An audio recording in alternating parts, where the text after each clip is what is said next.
vile Otile Brown akimshikisha pale Medi anakuambia say jamani Dusoma kitu kitamu tena sana ambayo kwamba inatufikisha hapa mida ya saa 2 na dakika 6 pale.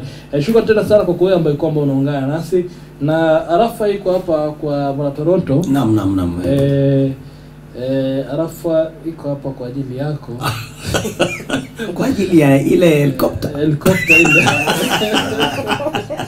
Unajua aje? Najua maswala mengi. Unajua anasema good morning DJ Yahya na Toronto. 250,000 per hour. Kweli Toronto ako tu sawa. Hebu tuambie siri ni gani? Unajua nini? Juzi Toronto alishuka pale kiwanja Kasoro na helicopter. Akakulisha watu vumbi na akaacha hivyo bila hata bila maji. Sasa jana watu wameteta sana wakisema kwamba Toronto hata maji angeacha pale. Wacha nikwambie yae. Unajua nini? Ukitaka kula chura, tafuta lieno. Hata kwa maana unajua watu husema ya kwamba ati mimi nitapanda ndege. Jitoe. Ushuke kijijini na helicopter wakuamini na urudi uende usionekane. Wao utapigwa na maji. Unauzia watu woga.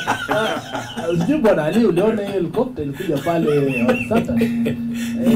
Ya Bwana Toronto. Nilisikia fununu.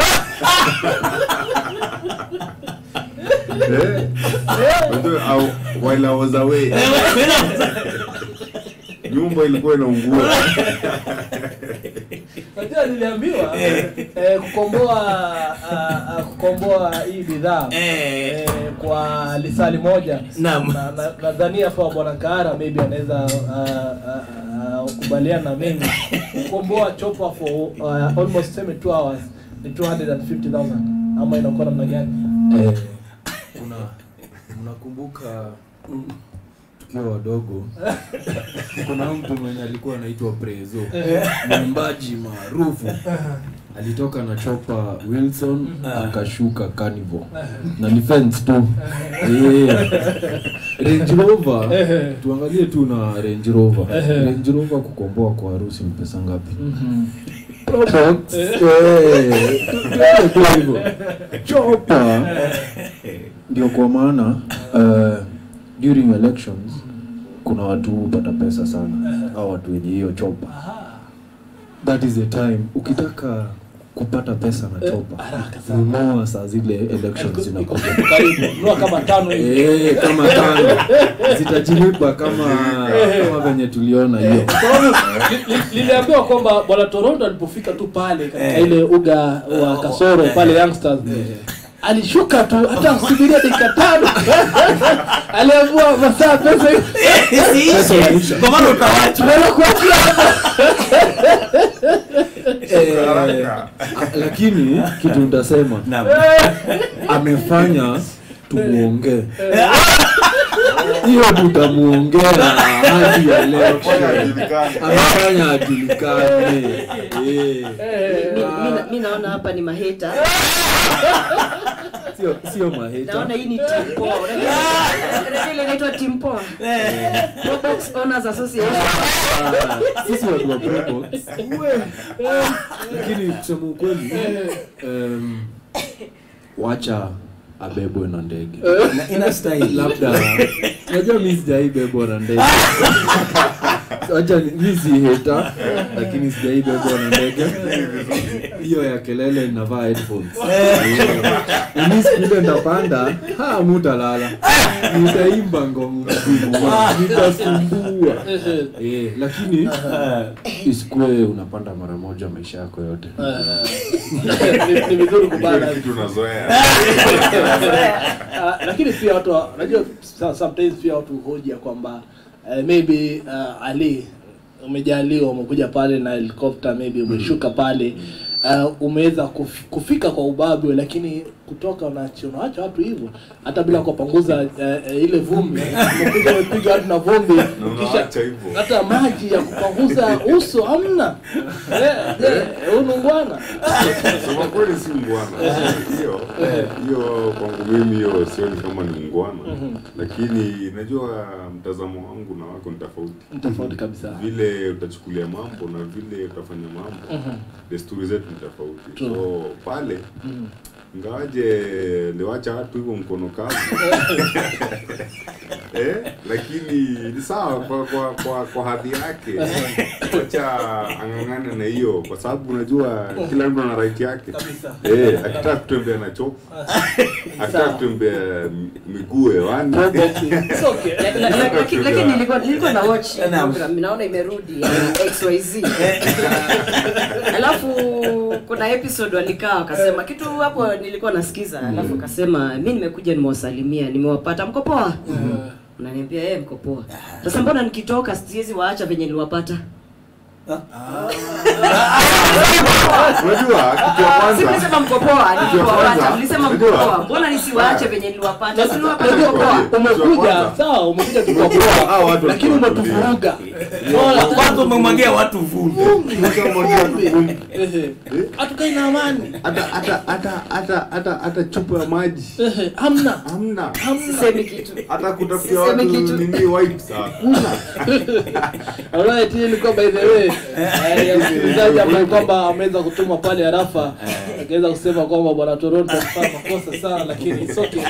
Shukrani sana kwa wewe ambaye kwamba basi bila shaka unatusikiliza uko pale manyumbani. Shukrani sana ambaye kwa wewe ambaye kwamba unatuwatch pale na natumai basi ya kwamba mmeweza kuwa na siku ama mmeweza kuwa na usiku mwanana, mmelala salama, mmeamka salama. Tayari basi uko pale manyumbani kwako, pale uko pale makazini kwako, tayari unategea 99.9 ili kuweza kusikiliza haya mabingwa wakikuja kwenye studio ni kipi ambacho kwamba watakuwa nalo siku ya leo. Alright, siku ya leo tunataka kuzungumzia hoja ambayo kwamba inagusia watu wengi tena sana, lakini pia kabla hiyo pia hapo jana nasikia kiongozi alikuwepo katika maeneo haya akafanya ile maziara ya kukagua barabara na pia alikuwa anakagua zile posta za stima ama zile posta ile light ambayo kwamba iko katika barabara ya Tosheka ambayo kwamba zimeziba zile drainage na akaweza kusema kwamba basi watakuwa wanashughulikia swala hilo, lakini wenyeji wakioja kwamba ni swala ambalo kwamba walikuwa wameiangazia tangu jadi. Ni swala ambalo kwamba walikuwa wameangazia tangu jadi na sidhania kwamba kama jinsi tulivyokuwa tukiongea kwamba wakati tunapotengeneza barabara kisha unajua kwamba barabara hii inakuja kutengenezwa lakini umeweza kuacha nyaya ama umeweza kuacha ile post mahala ambapo kwamba unajua maji ama drainage inafaa kupitia ama barabara inafaa kupitia. Je, ni labda akara ni masuala gani ambayo kwamba kama wananchi wanapaswa kuchukua ili kuweza kuhakikisha kwamba hawatakuwa affected usoni? Nitapeana example na one of the institutions we visited, government institution. Hawasikizani bado because it is what we call planning. Ndio wakuja weke barabara, it was planned. They came and did a survey. They always niambia walikuja tu na wakaekelea barabara. That is why kuna wenye huwa wanabomolewa. Because there is a survey that is done before. If this government agency and this other one hawasikizani, ndio kwa maana tunasikia post iko katikati ya lami. Hata contractor tunafaa question sana kama mwananchi. Uliweka lami na kuna post katikati. It beats logic. Even as a human being, even as a contractor, it beats logic. Kuna kitu walituambia wakasema contractors usually have a timeline. That's why wanaharakishaga imam. If they have a timeline, they should have put this thing on the table. Kama mwananchi, tukiona kitu kama hiyo inaendelea, mimi naomba tu tukue tunatokea. Naambia contractor, simama kwanza. Enda uambie watu wa KPLC, kujeni mtoe. Enda uambie watu wa county, kujeni mtoe. Unaona? because the day tutaumia ni kama ile ya maji ikakuja ikabebwa pipes. Stima the same inaweza fanyika hivyo. Ikiangu hiyo stima ikakause moto, nani ataumia? Mwananchi. So kama mwananchi, whenever they are doing these big contracts, tuite mbunge wetu kama Manji, before even it starts, akuje apige hiyo survey kama yenye alifanya beforehand. Tuacheni, Kenya tumekuwa a reactive nation. Tuna react saa zile mambo imeharibika. Badala ya planning, pale kwa planning. Planning is important. And that is why we start with planning. Afadhali to plan for a year, then implement in a month. Yes. Mapenzi, sijui kama umepitia barabara ukoona the beautiful drainage ambayo kwamba tumeweza kutengeneza, very very beautiful, very beautiful, lakini tabu ukinyesha saizi. hapo sasa ndio ninasema vile amesema planning hufanywa long before ianze, na kwa sababu contractor hizi kuja kusema ati amegutukia drain ilikuwa yeko sahihi, ilikuwa part of the planning, unless nile kusema hii barabara ilikuwa inatengezwa ikiwa substandard, kwa sababu barabara kama hiyo haiwezi kuwa ilikuwa inatengezwa bila drainage, haiwezi kuwa inatengezwa bila pedestrian path. Kuna vitu ambazo ni lazima ziwe pale, kwa sababu barabara kubwa kama hiyo alafu inapita katikati ya watu. Unataka kuniambia hakukuwa na mahali imeka provision ya watu kwa wakitembea pale kwa ile barabara? Ama hiyo maji ambayo itakuwa ikipita pale itakuwa inapita ikienda wapi? So hii planning ya hii barabara pamoja na drain, pamoja na mahali post ya stima itakuwa, pahali cables za fiber zitakuwa, pipes za maji zitakuwa, yote iko kwa hiyo planning. Wapi kosa inafanyika? Kutosema, unajua wakati mwingine utasema tunaanzia kutoka mbele, kutoiweka mbele wazi ili watu waweze kujua hii ndio inafanyika na hivi ndivyo ambavyo itafanyika.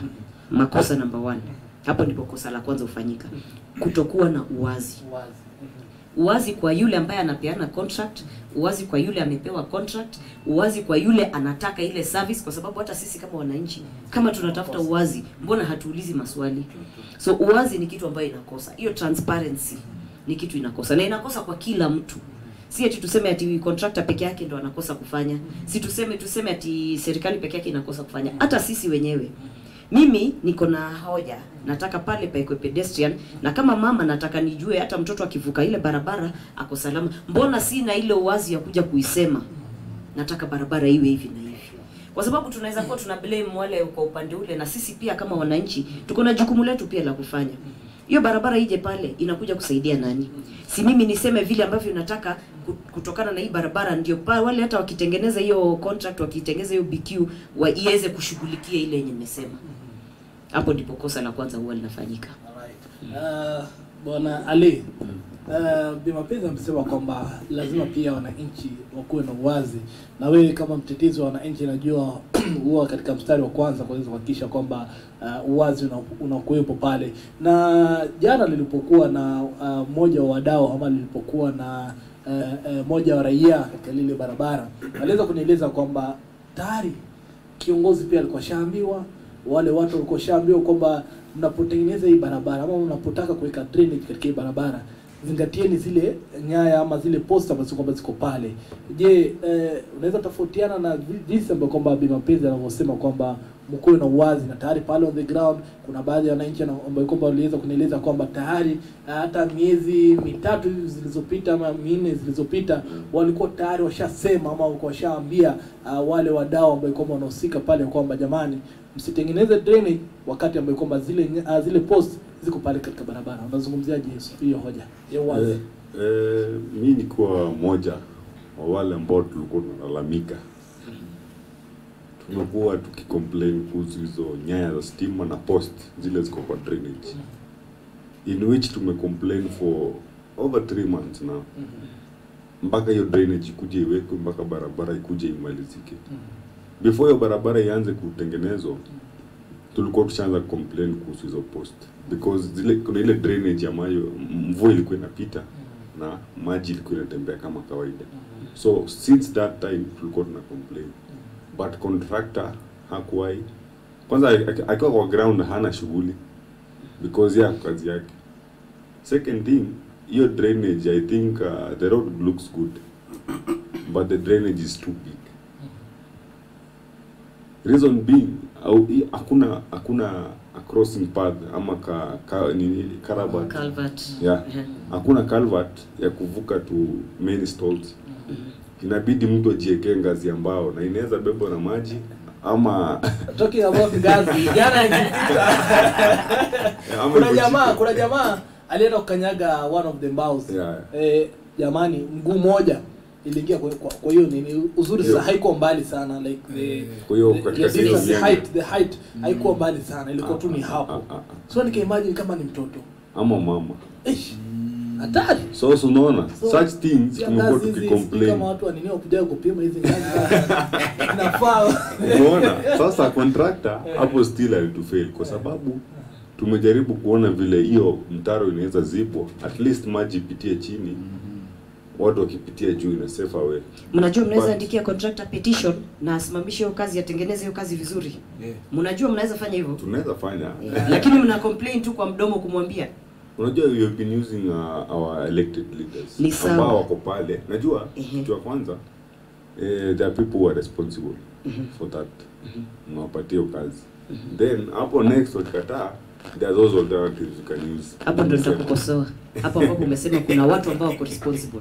Responsibility ya kwanza sawa, ni yangu kama mwananchi. Ni mimi kama mwananchi sikatai. So hata hii ya kusema ni tume my elected leader actually inafaa kuja as a second option, kwa sababu first option ni mimi nikiandika hiyo petition na petition yeye na petition contractor na petition inajengwa na kura na petition kura na petition KPLC na kama first responsibility.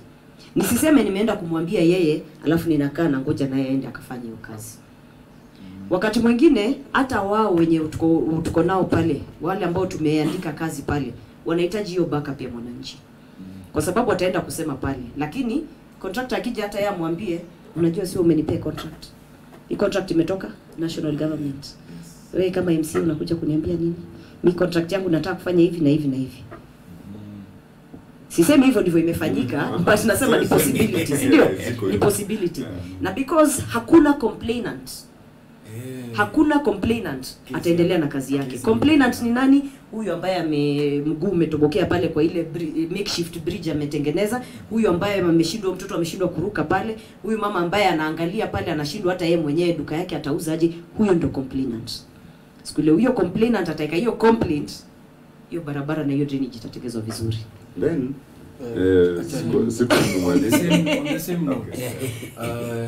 on the same note, angalia Mchina venye ametengeneza drainage yake pale Ngong police station kwenda hivyo kuteremka. Alafu angalia contractor Mkenya.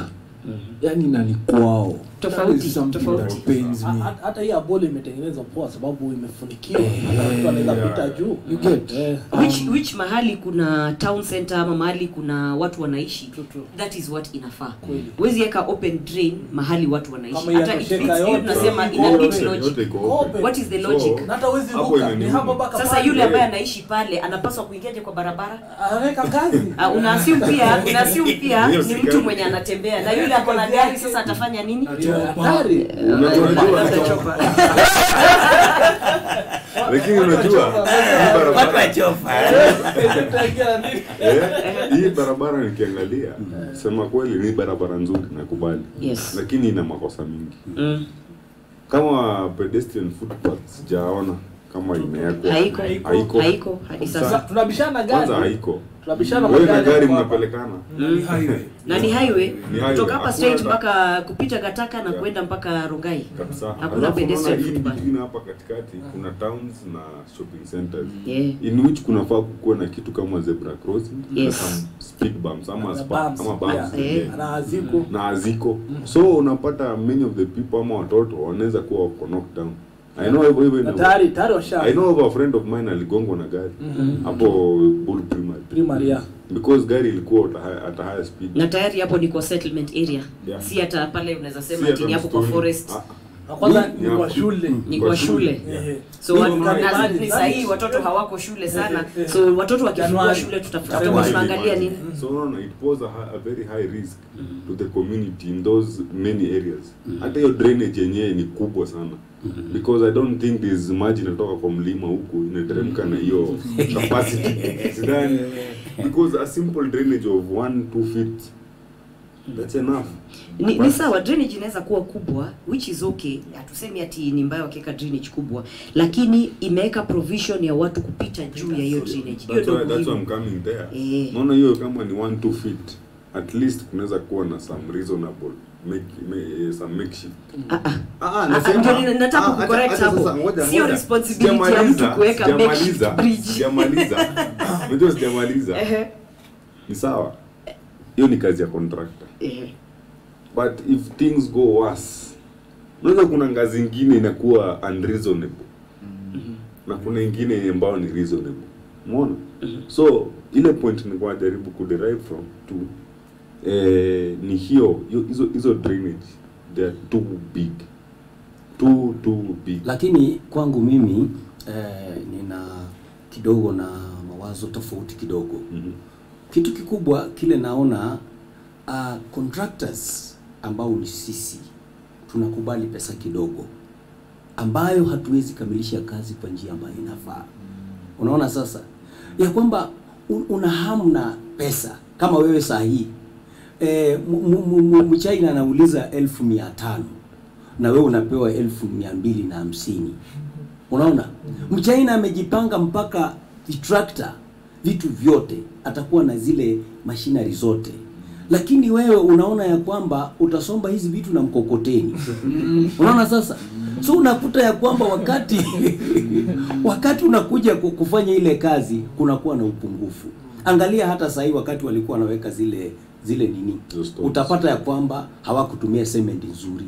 Muda si muda utakuta hizo vitu zote zimemegeka. Unaona sasa? Hata ukiangalia hawajaenda na mipangilio. Tena na laumu hawa wapangilizi wa miji, barabara na vitu vyote. Kitu cha kwanza, hawaweki signs ya kuonyesha ya kwamba usijenge hapa kwa maana patapita njia. Watu wanakuja wanajenga na njia zitakuja kupita, iwe ni miaka gani. So unakuta ya kwamba wakati wanakuja, huyu mtu alijenga permanent house, anabidi abete awache ile nyumba, kwa maana hiyo nyumba imegharamu huyu mtu pesa mingi na ni MP ama mtu fulani. So unakuta ya kwamba barabara imefanya nini? Imeenda kombo kwa ajili ya kusave huyu mtu. Unapata hata saa hii barabara, tusilaumu sana wale ambao wameleta shida, ni wale watu ambao walianza kujenga pale. Ndio walikuwa watu wanaona huyu sasa ni mama mzee, tukimpomolea itafanya nini? Itakuwa mbaya. Alafu kile kigingi cha stima mahali kingekuwa hapo ndio ulijenga. Sasa ikakuja ikasongeshwa kwa barabara. So ule mtu akikuja anaonea huyu mama mjane huruma. Anaonea huyu, kwa maana watu hawa wakubwa huwa wanasukuma watu wa kawaida kule, wanajua wazi ya kwamba ni barabara, wanajua wazi ya kwamba ni game park ya wanyama. Wanawapeleka unaona forest na vitu vingine. Wanawaambia hiyo ni yenu. Na wanajua wazi ya kwamba hii itakuja kuleta balaa. Kwa hiyo wakati watu wanakuja sasa kuangalia katika zile ramani, wanakuta ya kwamba hii ni forest, hii ni barabara, na wewe umejenga nyumba ya permanent. Wakati watakuja unaanza kusema nimemaliza miaka 100 wapi? Hapa. Na ni barabara. Unaona sasa? So inakuwa ni vuta ni kuvute.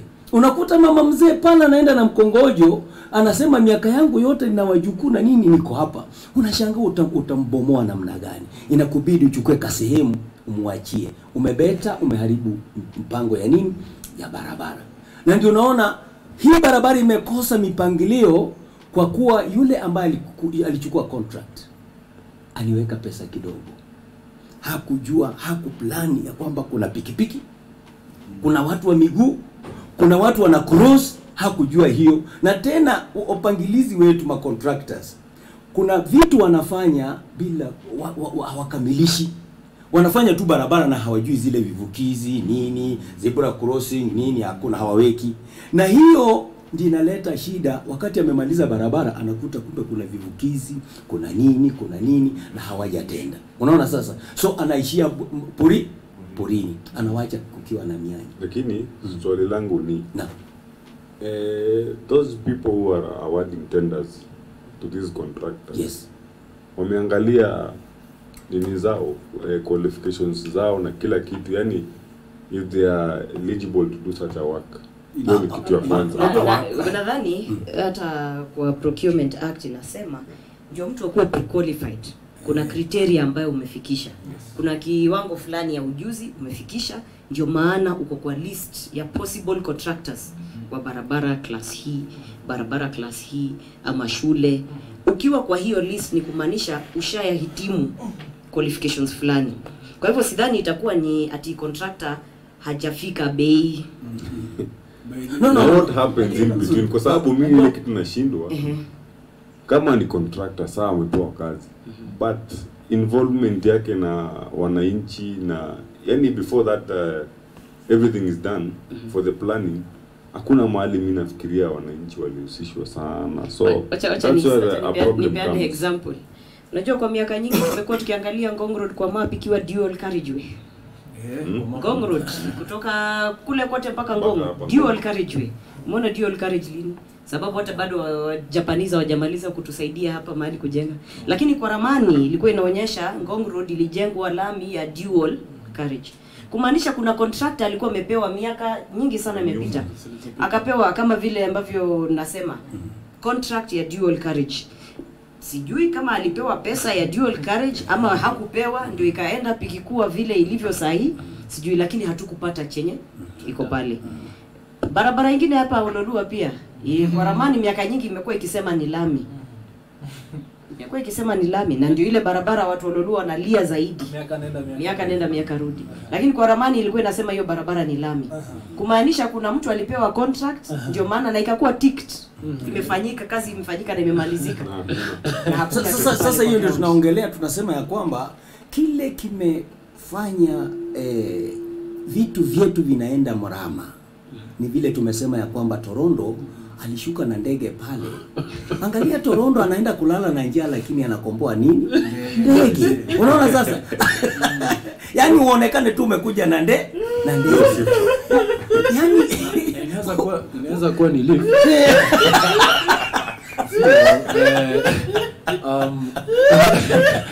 On the same note, nakumbuka wakati wa SGR vijana hawakuwa na kazi, si kweli? Njogu alitoka na vijana akaenda pale kwa SGR, ikasimamishwa ndio vijana wapewe kazi. Kwa nini tusifanye hivyo? Tunaambia contractor wachana na barabara kwanza. Kama wananchi tutengenezee mahali tutakuwa tunatembelea. Si hatuna gari. Hii ni highway. Nyinyi mnataka watu wapite tu.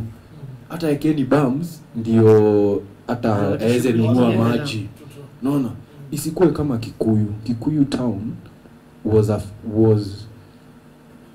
highway imepita Kikuyu town. The thing they would have done, they would have put a junction at Kikuyu town. Ndio Kikuyu town ni benefit kutoka hii barabara.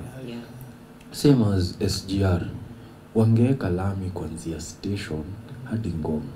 Ndio watu wakitoka Mombasa train inasimama Ngong. 1000 people wakishuka Ngong. Hiyo ni biashara inakaaje? Kwani hamtaki Kangawa iendelee? Kangawa ndio main stage. Wewe wacha tulee Kangawa. Wacha tulee Kangawa. Unaona? Hata still ukiangalia there's another planning ya railway kutoka Nairobi to Ngong. Rapid transport. Na ilitajwa it is in the Ministry of Transport. But sasa sijui hapo itapitia wapi because unaweza pata naenda kwa msituni itokee Ngong. So hapo kama nimeelewa vizuri inafaa kuandamana na barabara. Kama ikuja venye barabara imekuja. Sababu si ni RTS. Inafaa kuja venye barabara imekuja. Kama nimeelewa vizuri. Lakini sasa unajua unaweza pata mambo tofauti. Sawa. Mambo na what government does. Kama wananchi tuacheni kuogopa serikali. that is one thing tunafanyaga, si uogopa serikali sana. Yani serikali ndio inafaa kuwa inakuogopa kama mwananchi. In that ukiambia serikali hatutaki hii barabara hapa, tunataka iende hapa, serikali itatii. Ipeleke barabara wapi? The most important part. When water, the most essential thing that we need, it is supposed to be priority. Schools, whenever mwananchi anasema Kenya anataka, the government should listen, should be ready to listen. But debu ingia serikali leo, takuja na chopa mbili, moja imebeba wallet, ingine imekubeba. Hii topic ya chopa. It's just but wacha nipeane example wale mahali anasema. Wacha nipeane example ya hiyo anasema. Hapo anasema wananchi tunaogopa serikali sana. Wacha nipeane mfano. Hapa ni bazu wetu hapa. Karengata imekuwa a very organized community. Miaka nenda miaka rudi. Nani ameshaiona Nganya Karengata? Huwezi pata. Kwa nini? Na boka peke yake. Na boka na haina hewa. Labda nikale ka radio kadogo dereva anasikiza peke yake. The reason wao wako na hiyo niseme ni order yenye iko ni kwa sababu wameshikana na wakaamua we want to know what our right is. Na tujue responsibility yetu ni nini. Ndio ikifika mahali tunataka kitu, watu hawaizi kuwa na portals kwa barabara, usikie ati wanafanya ni wadosi by the. Usikie ati wanafanya mchango ati kutengeza portals kwa barabara kama venye sisi tunasema wacha tuchange tumwage mawe hapa ndio at least tuweze kuwa tuweke daraja. Tunachanga kumwaga mawe kwa nini? Yes. Kwa sababu hatuachi serikali tufanyie kazi. Wao wanajua serikali inafaa kuwafanyia kazi. Kwa hivyo watasukuma serikali wafanyie kazi. Sisi ni neighbors wetu hapa. Tunakaa tukiangalia tunasema wako na development. Hawana barabara ya vumbi. By the way, hata hawana mahali pa vumbi. Hakuna mwenye amejenga kwa barabara. Hakuna mwenye amejenga kwa barabara. Wamejipanga. Unajua ni nini? Wacha nizungumzie kidogo. Kitu kikubwa katika haya mambo yote ni uongozi. Nyinyi tazama, wewe na wewe na wewe unaweza kuwa kiongozi. Wale watu ambao wako pale katika wako pale kwenye vijiji, hawa watu hawawezi kujiorganize wenyewe isipokuwa wewe kiongozi kuwaongoza, kuambia ya kwamba hii si mzuri, ile si mzuri. Panya wengi hawachimbi shimo. Panya moja ndiye anachimba akiongoza wengine. Sasa utatakaje tu wananchi waseme, watasemaje? Hawawezi kusema kwa sauti moja. Lazima wawe kwa sauti moja ambayo inawaunganisha wote. Kwa hivyo sisi hapa tumeketi hapa tuko vibaya tukisema ya kwamba tukilaumu. Kile kikubwa tuangalie katika hali hii ni kitu gani kingefanyika. Na ni kitu gani tunaweza kuweka saa hii kuanzia leo kuendelea mbele ambacho kinaweza kufanya tusiwe na makosa kama hili. Tusiongee tu mambo ambayo inatuzunguka tu. Kwa maana tukitaka potoka hapa hakuna kitu tumefanya. Umefanya nini saa hii wakati tumesema helikopta nini? Hakuna kitu tumefanya. Lakini ikiwa tutaweka mikakati, tuambie watu wetu ya kwamba jameni, hapa si pazuri, kujeni tushikane, tuambie huyu atatengeneza. Unaona mara nyingi Kenya hii kile kinasukuma mambo ifanyike ni migomo. Unakuta ya kwamba mtu anaongoza anasema hii si mzuri jameni, kujeni tuambie huyu si mzuri. Ile sauti ya wengi ndio usikika kuliko sauti ya mtu mmoja. Kwa hivyo ukiwa wewe na mimi kama kuna matatizo ile tunaona saa hii, tunafaa tushikane, tuambiane na kwamba jameni, hapa hii njia tunahitaji. Hata saa hii tukiambia wanabolu wote paka kule chini ya kwamba tushikane, hawa watu watuwekee hizi njia na zebra crossing na nini, haitakawia. Utakuta wamefanya nini? Wamefanya. Lakini tukiongea tu hivi kwa radio, tutarudi tuongee kwa television, tukiongea tu tutaonekana tu kwa picha, lakini hakuna kitu kinafanyika. Kwa hivyo lazima tuwe viongozi. Wewe na mimi ikiwa unahitaji mabadiliko, lazima uwe kiongozi. Usipokuwa kiongozi hauwezi. Na ile kitu kingine naweza ongezea kwa hiyo ni kuwa unapata interest za wananchi tofauti. Kuna mmoja ana gorofa, kuna mwingine anakaa kwa mabati. So huyo wa mabati anaweza sukumwa akubali sababu structure yake ni semi permanent. Lakini huyo wa gorofa interest yake ni tofauti, haizitaka ghorofa yake iguswe. Unaona sasa hizo vitu hizo mbili zipelekani. So ile unity ya wale raia wako pale saa zingine ina collide. Ndio maana vitu zinakuwa ngumu because the interest of the people ziko tofauti plus hawaiko united. Hiyo ni kitu muhimu sana. Kwa sababu lazima pia wale wananchi ambao unaenda kuongoza wakuwe wamekubali wako na shida. Na wawe ready pia nao kuongozwa. Unajua nitapeana example. Acha nipeane mfano. Okay, sawa.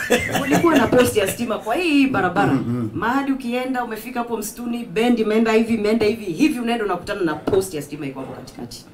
Hiyo post ya stima ilitoka kwa sababu mtu si wa Rongai, si wa Bull, si wa Gataka ndio alisema hiyo post itoke.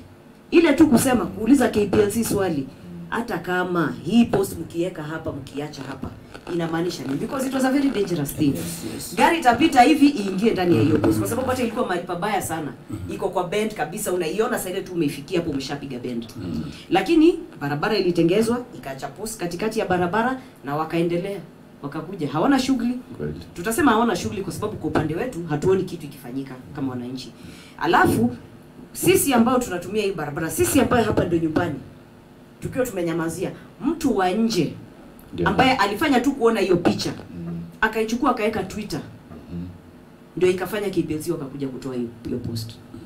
By the way, sisi wenyewe tulikuwa tunangoja nini? Tulikuwa tumekaa na hiyo post for how long?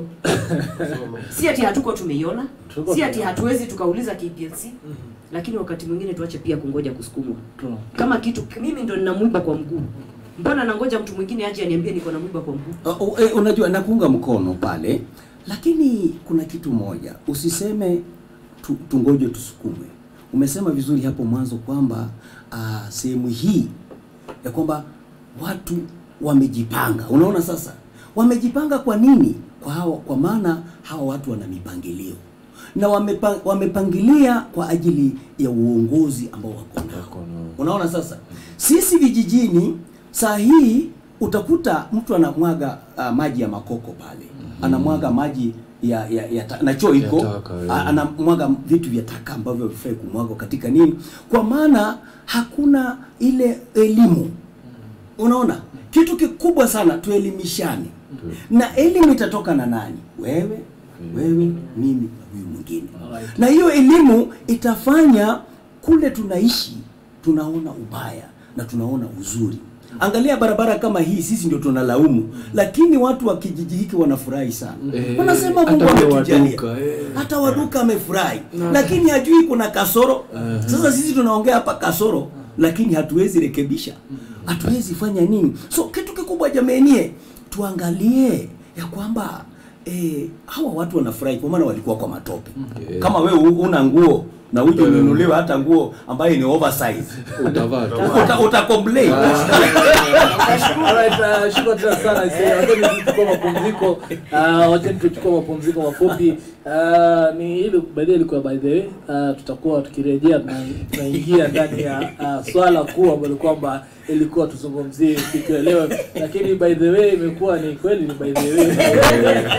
Kwa hivyo shikilia hapo msikilizaji wangu, usiteze mbali, kwani tukirejea tutakuwa basi bila shaka tunarejea hapa na maswala kuu tena sana ambayo kwamba yanakugusa wewe msikilizaji wangu kwa namna moja ama nyingine. Kwa hivyo tulia kama maji mtungini, kwani tukirejea maswala ni mengi ambayo kwamba tumeweza kukuandalia hapa ndani ya 99.9, yani ni kando na asubuhi.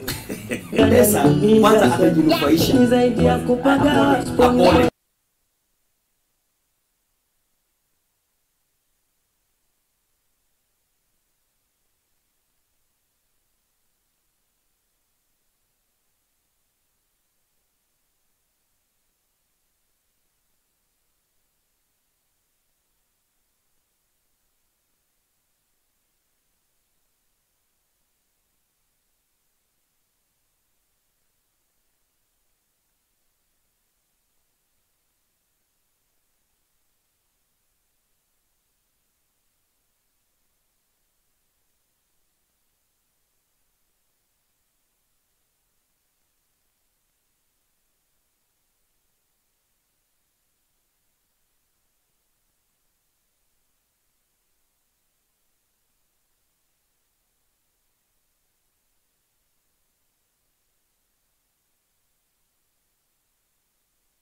kama vile Mbosso, kitu kitamu tena sana isi.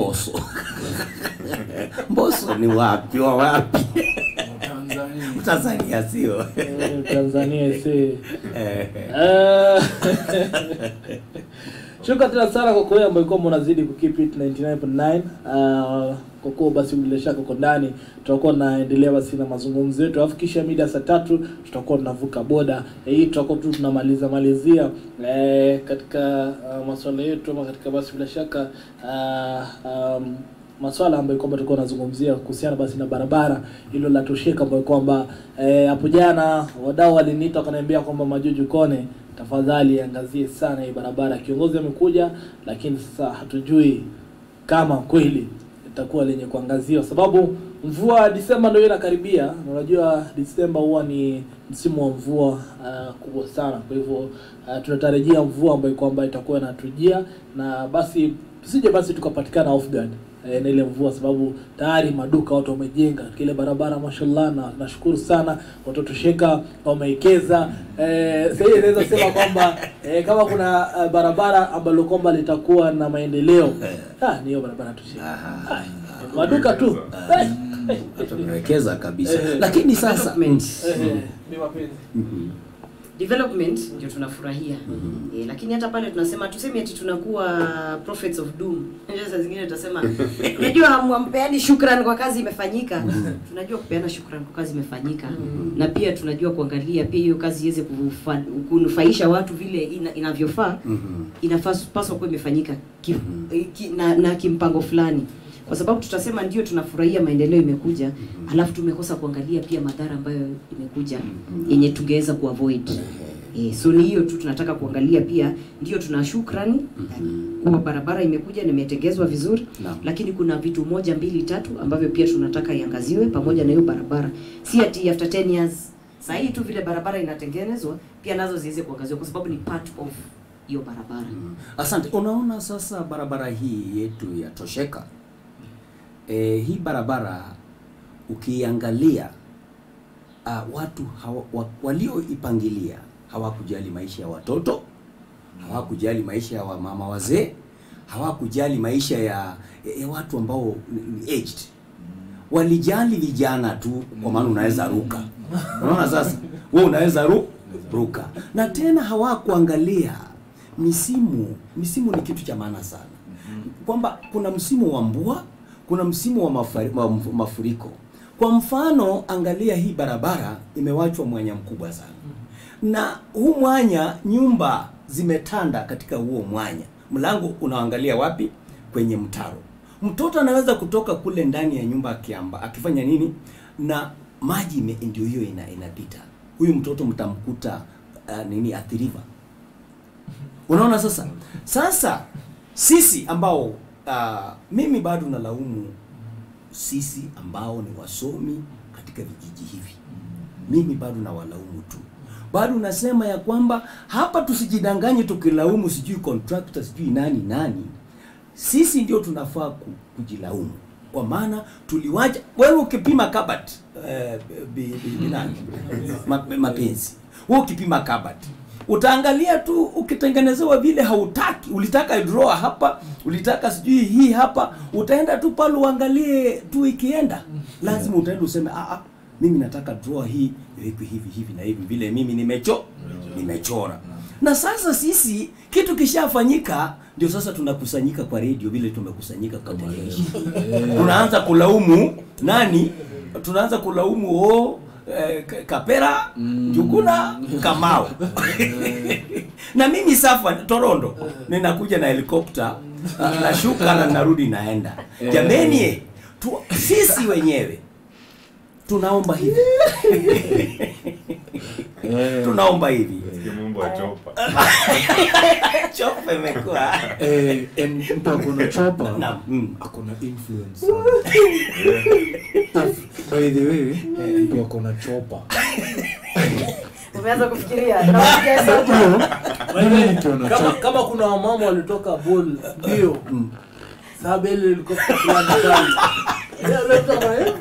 Kuna influence. Unajua Unaona Mama anatoka mbio. Kijana tunataka kijana wetu mmoja akuwe senator. Kweli? Amen. Ametoka hapa Ololua. Mwingine anataka kuwa MP. Ametoka hapa Ololua. But when we ask them, when we request them, tabu tuonesheni kama BQ ya hii barabara. Tuonesheni venye hii barabara ilikuwa inafaa kuundwa. Inakuwa hivi. Akienda na chopa tutaipatana.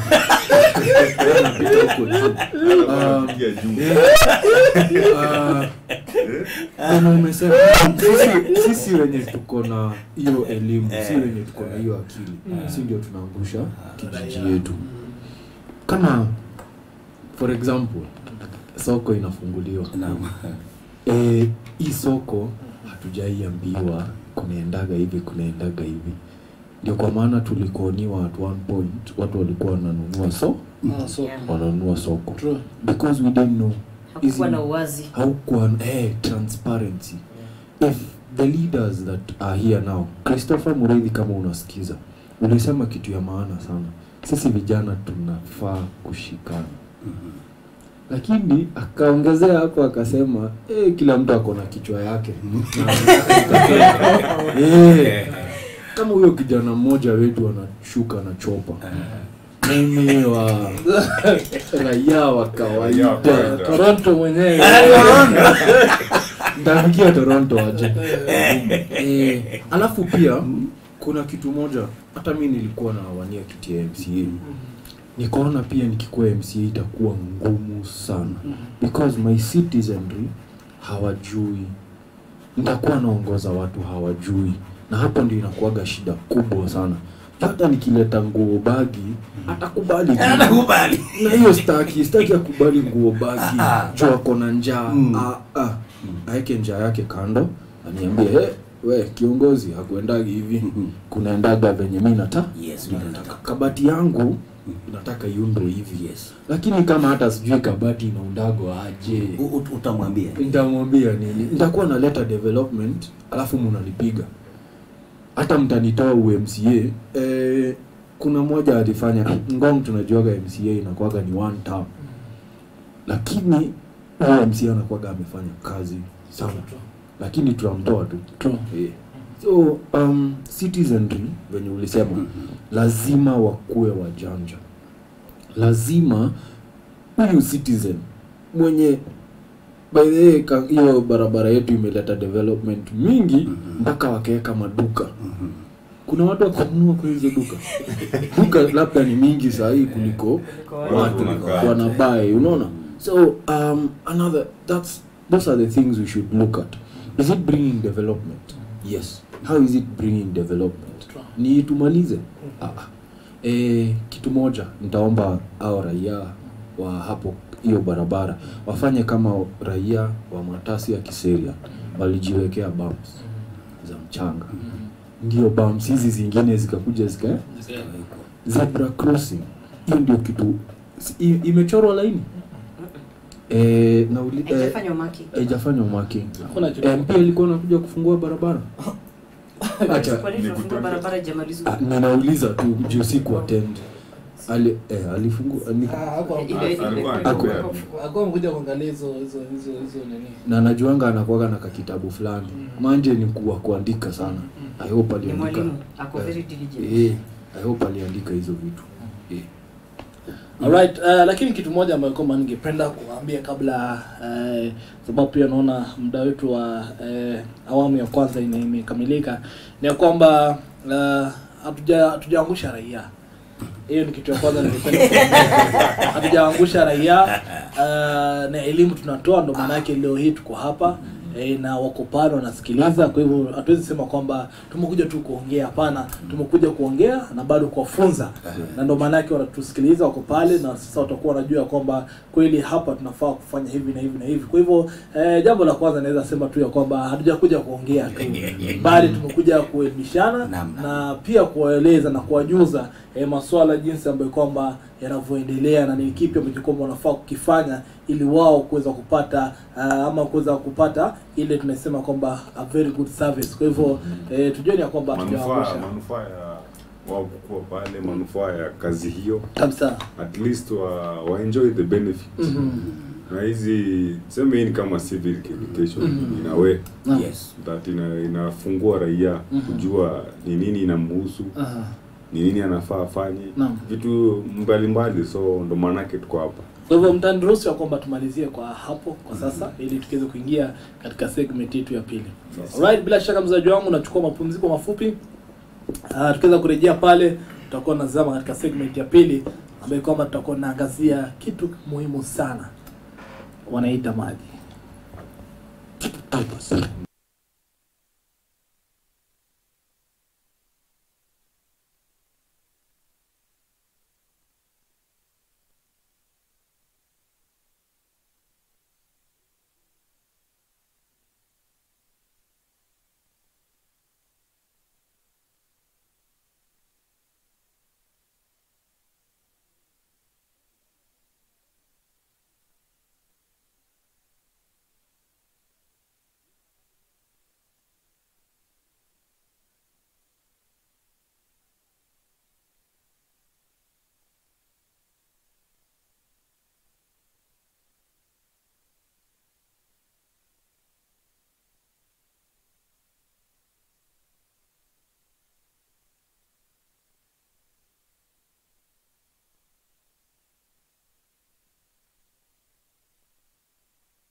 Locally, I think we should think again.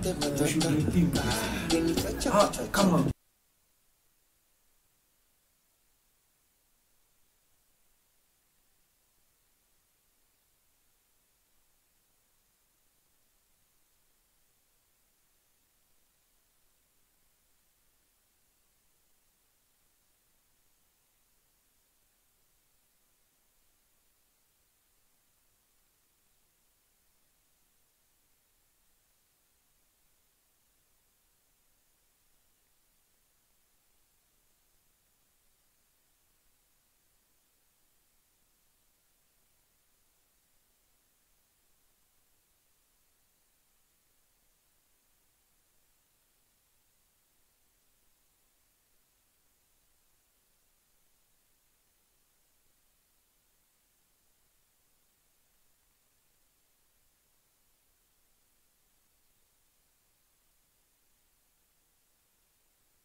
Unaona vile ziko hivi.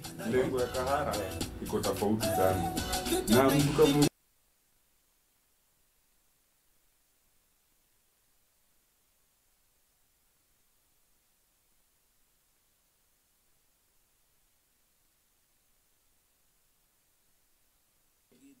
kubadilisha tabia ni kuiga. Kama saa hii akipata atakuwa atarudia bora. Kwa maana watakuwa wakikutania kwa vilabu kubwa. Sikudanganyi. Unajua wanasemanga Kikuyu wanasemanga kuserana Akuruka gotake. akuruka gatatu. Subtitle. Yaani mtembea na mwizi pia kuiba. Unaona sasa hata kama ulikuwa Mkristo huyu anatoka kule na milioni 1 na wewe unatoka bure ati wewe so mnatembea na yeye lazima ile milioni 1 mtakula pamoja. So umehesabiwa kuwa mwizi. Yeah. Unaona? So ndio nakwambia ya kwamba kitu kizuri ni tuanze. Okay, ni ranki hapa hivi kwenye ranki kinyozi tunasikiza machiki za DJ Yahe kwenye 99.9 ndo mtambo.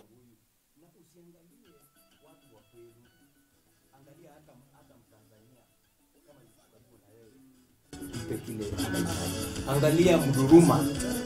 Lakini mimi saa hii hata wewe saa hii ukipewa kitu anza kugawia watu utaanzia kule. Utaanzia hapo.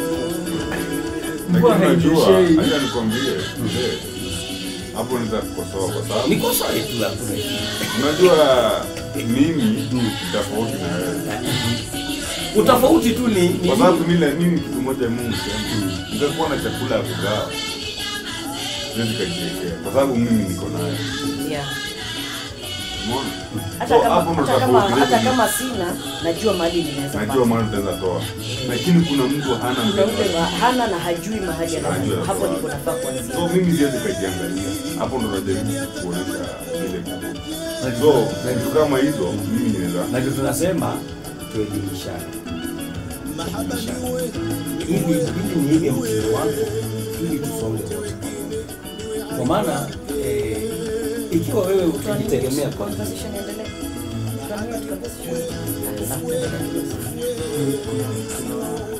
This rich person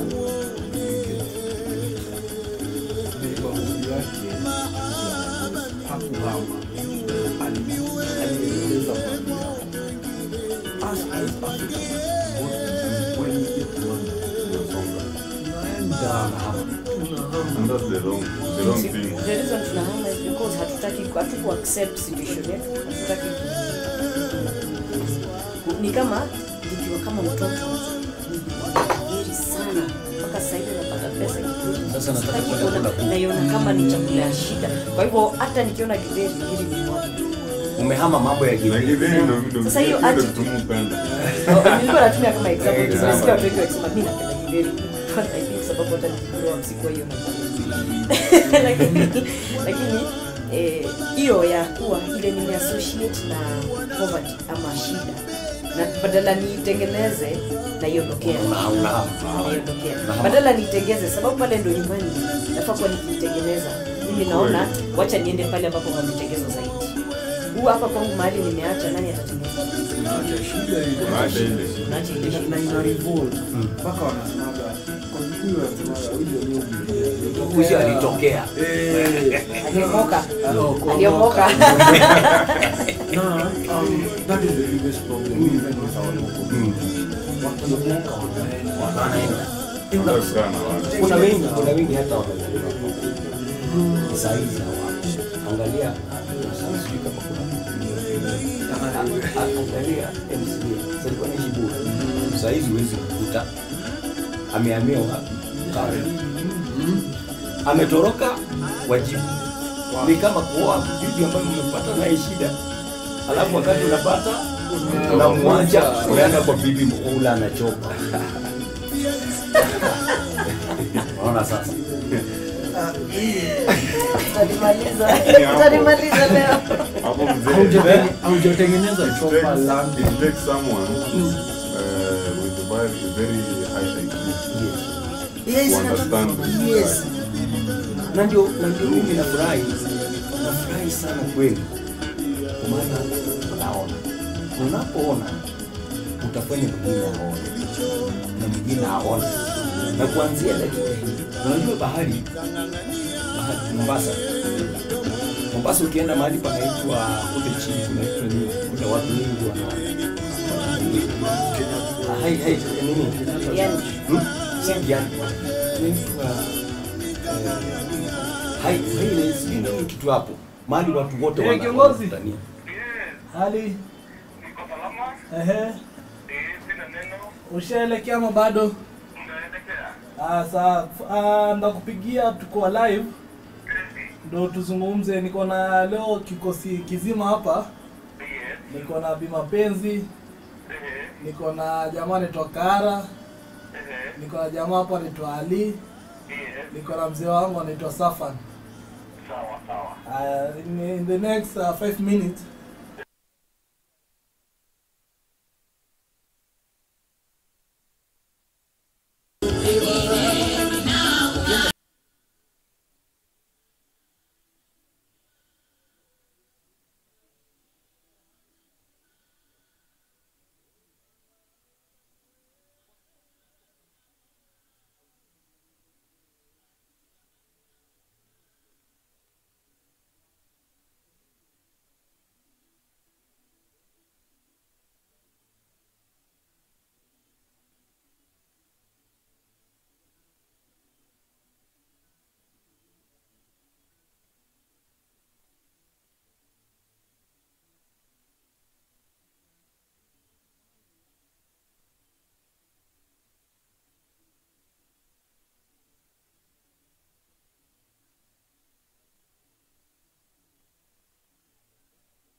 Radio Thomas FM tunasikika.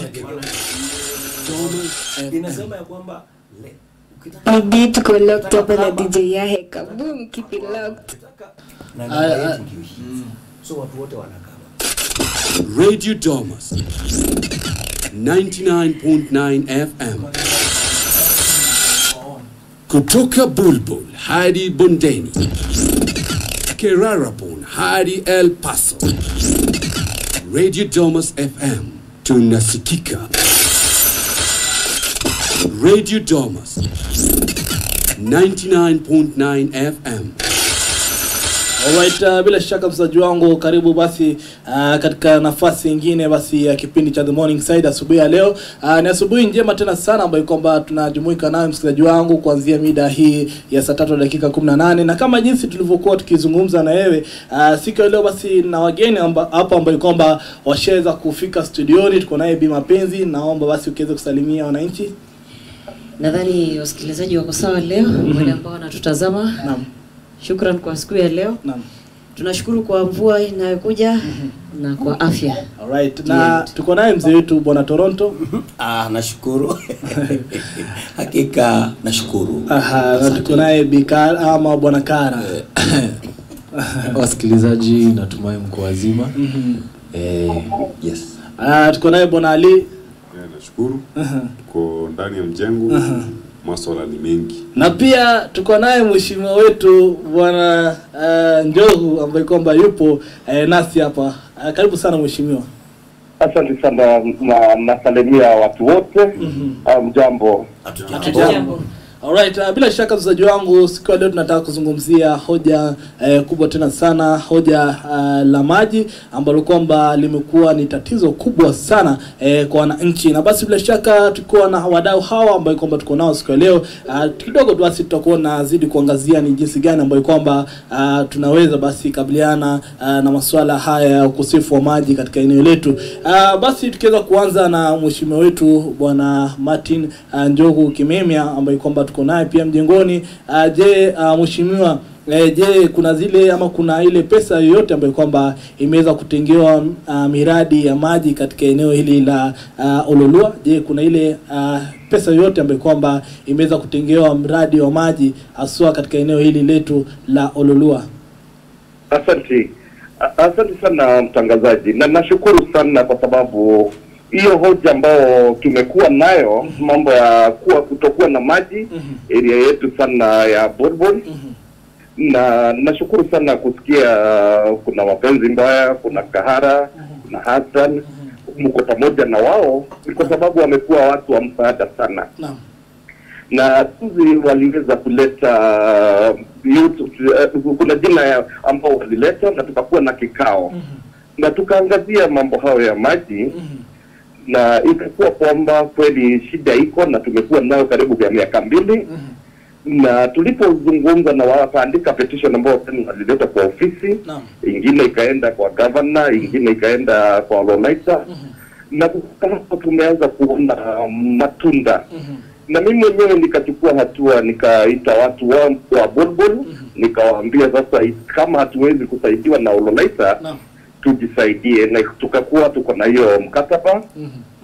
Na tulikuwa tutoa 3,000, lakini bahati nzuri kukakuwa naye governor amesikia kilio.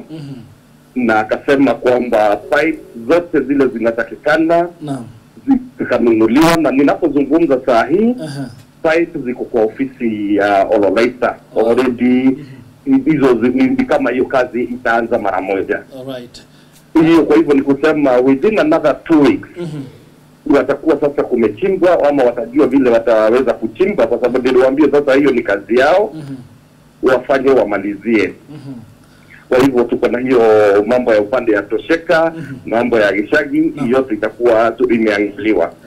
Ile maji nyingine ambayo nilikuwa nimesema iko kwa IP, ambao tulikuwa tumesema tu imekosea tu ni stima haijawekwa. Naye jana niliweza kuongea na contractor na watu wa ardhi. Na wametuma mtu wa stima ni kuja tu kufix.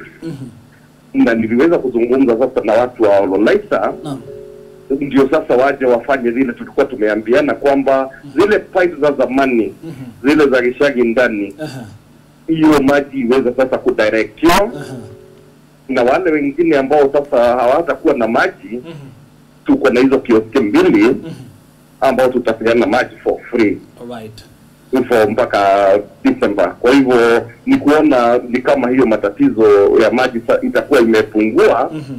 Although bado tuko na maji ambayo iko hapa kwa uwanja ambao bado Kajiado County haijaweza kututolea pesa.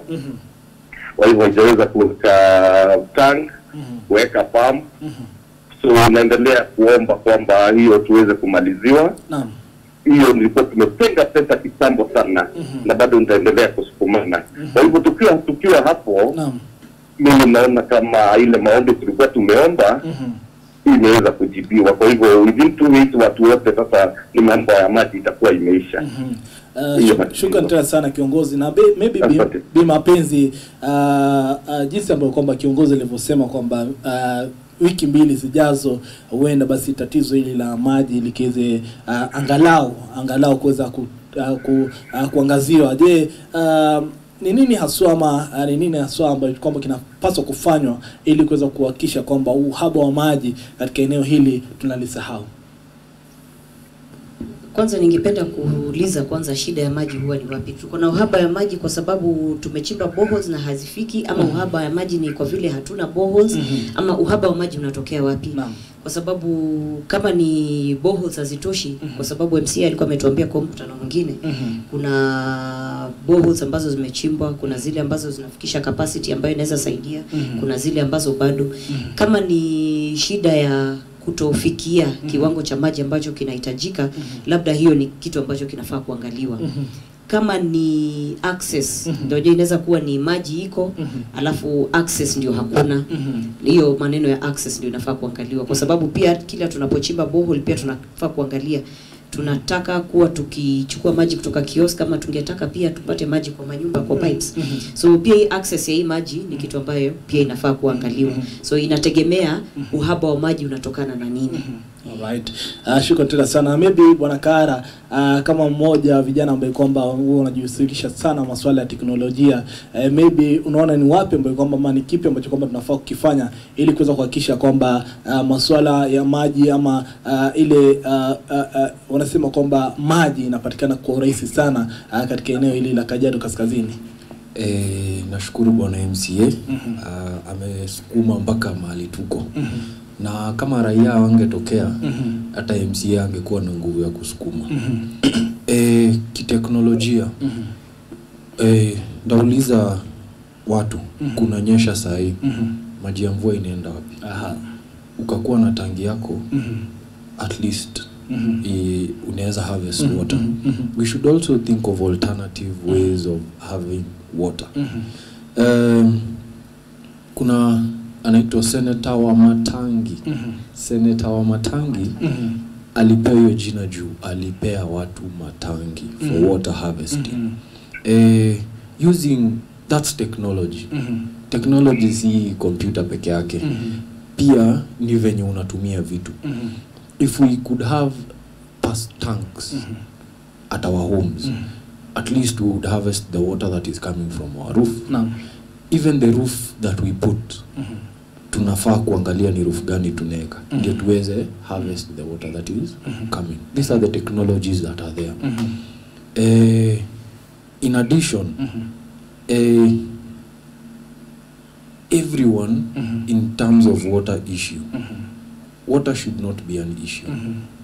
Let us use the resources that we have. Yes. Alright. Technology ya stima tunataka tuondoke, tutumie solar. Juu bili na pandaga. MD wa Ololaisa Water alisema the biggest problem akonayo ni bili ya stima. That is why they are coming back to solar energy for the purpose of kukata hiyo bili ya stima. Yes. Alright, kwa kweli pia ambaye kwamba uko nyumbani, kumbuka unatutazama kupitia watu wa Ngong TV, na wewe ambaye kwamba unatusikiliza kupitia mitabeni ya 99.9. Tuko naye hapa kiongozi wetu bwana Njogu ambaye kwamba yuko mjengoni, tuko naye hapa Bi Mapenzi, tuko naye Kaara, tuko naye bwana Toronto, na pia tuko naye bwana Ali. Bwana Ali, maybe ukiweza kuongeza jinsi ambayo kwamba alivyosema Kaara, maybe teknolojia zingine ambazo kwamba tunaweza ziangazia ni gani? Kuna teknolojia tofauti ambazo tunaweza tumia ambazo zinaweza tusaidia. Unajua tuko na kitu kama recycling plant. Tuko na maji mingi sana ya waste, mvua, ya matumizi ya nyumbani. So it's up to the county government kutusaidia kuje na hizo mbinu ambazo zinaweza saidia kwa teknolojia kupunguza hiyo uhaba wa maji. Alright. Kiongozi, yes. Maybe wewe kama kiongozi ni changamoto zipi ambazo kwamba unakabiliana nazo haswa juu ya masuala ya maji katika wodi hii, na maybe wananchi hawafahamu? Najua wananchi maybe anaweza kuwa anasema kwamba tuna maji. Maybe wewe kama kiongozi kuna zile changamoto ambazo kwamba unazipitia haswa kutokana basi na masuala ya maji katika wodi hii ya Ololua. Ni changamoto gani hizo? Asante sana. Kwanza mimi nataka kupeana kama ni ripoti ya kwamba tukiweza, kwa sababu kama Bolbol tuko na mambo maji, tuko nayo ya kutosha. Tuko na huo liko hapo town ambayo iko na maji 8 cubic meters. Tuko na ingine iko kwa shule imetoa 12 cubic meters. Tumechimba ingine pale chini pale chini kwa SGR ambayo inatoa 22 cubic meters.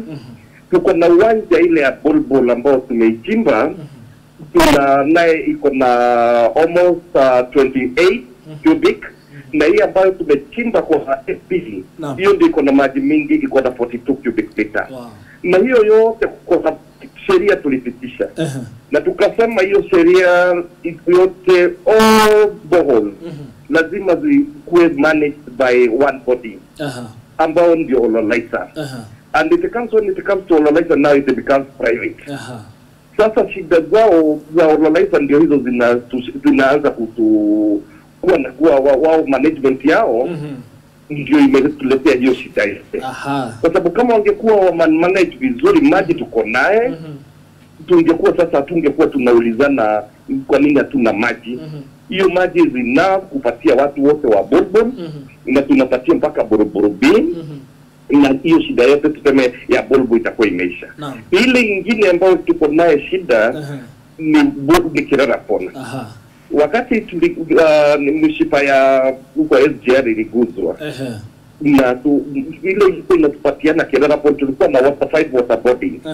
Tukiwa na Oreporos, tukiwa na Kibiko, tukiwa na Kirarapona, na maji ikakuwa inapungua. Sasa tunangojeaga hata masaa 2 ndio maji ijae tena ipigwe. Kwa sababu iliguzwa. Lakini sasa kuna maji, mimi huwa naambia serikali yetu ya county, na nimeandika mpaka hiyo proposal mpaka kwa the water, na nimeleta wao mpaka waziri waone pahali inaitwa Gateway. Gateway tukiweza kuweka damu hapo, hata tutahitaji boho vingine, hiyo itapatia Ngong yote, itapatia Ololua yote. Ile ingine haya nitaja ni mambo ya Oreporos.